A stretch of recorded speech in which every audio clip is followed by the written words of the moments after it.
जीतनराम मांझी ही ये प्रमाण दिया है कि हम लोग वोट चोरी कर कर सत्ता में आए हैं। अपना कुल प्रमाण दे दिए कि ये प्रमाणित किया जाता है कि A+B का होल स्क्वायर A² + 2AB है।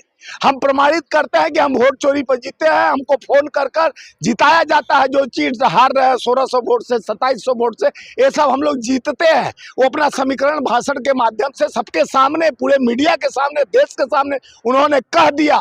और इस बात को राहुल गांधी जी हमारे नेता निरंतर कह रहे हैं, वोट चोरी की सरकार है, वोट चोर है। ये वोट चोरी के ऊपर ही सत्ता में है। इनका अगर लिखा जांच शुरू हो जाएगा तो ये सब जेल में रहेंगे और आने वाले समय में जेल में रहेंगे। चाहे चुनाव आयोग हो, ईडी के जो अधिकारी जबरदस्ती कर रहे हैं, इनकम टैक्स, CBI डराने धमकाने का काम, विपक्ष को दबोचने का काम कर रहा है, सबको इस सत्ता का जो हिस्सेदारी भागीदारी में है, सब जेल में जाएंगे। तो इनके करप्शन को प्रत्यक्ष किम प्रमाणम सब जानता है कि मोदी जी जिस तरह से तीर्थ स्थल बना दिए पीएमओ को अपना, कि उनके आप पाप करके आओ, मैं वॉशिंग पाउडर से धुल जाओ। जीतनराम मांझी के फटफटाने से क्या इंडिया में कोई फर्क पड़ेगा?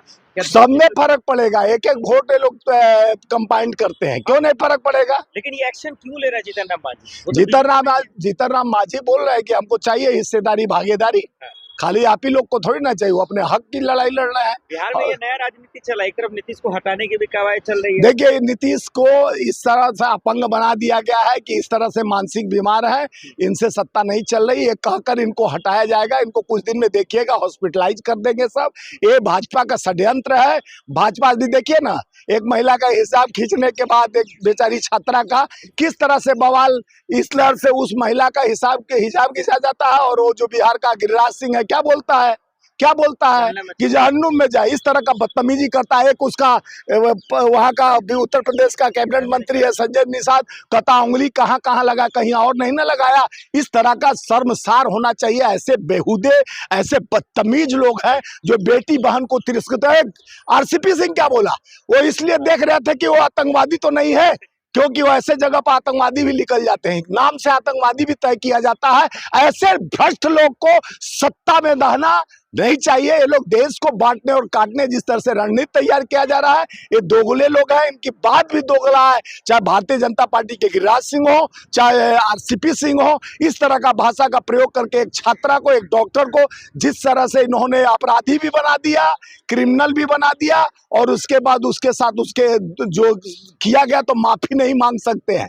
क्योंकि अगर बेटी भी समझते तो कहते बेटा मेरे से गलती हो गया, मेरे को तुम्हारा अपने से बोलना चाहिए। लेकिन ये लोग क्या है, वोट चोरी के सत्ते के अहंकार के बल पर जो पोल खोल रहे हैं वोट चोरी का, तो राहुल गांधी को एक और सबूत मिल गया, उसके बावजूद कोई नतीजा तो नहीं निकल रहा ना। तो दिख नहीं रहा, चुनाव ब्लाइंड हो गया है, अंधा हो गया है, नीचे दिन में दिनौनी हो गया है।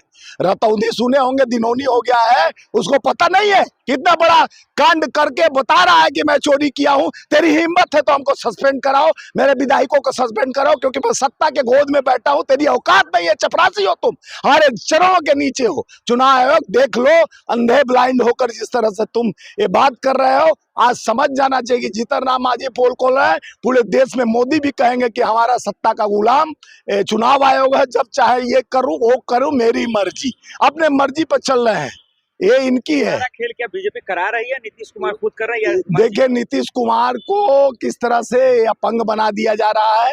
नीतीश कुमार अपंग हो जाए ताकि इनके सूझबूझ खत्म हो जाए, तो ये लोग अटैक करना चाहते हैं जल्दी से सत्ता पर। अपना गिद्ध का नजर जमाए हुए हैं, कब मौका मिले कि हम वहां का मुख्यमंत्री बने और अडानी को बिहार का मक्का मखाना और मछली तीनों सौंप दें।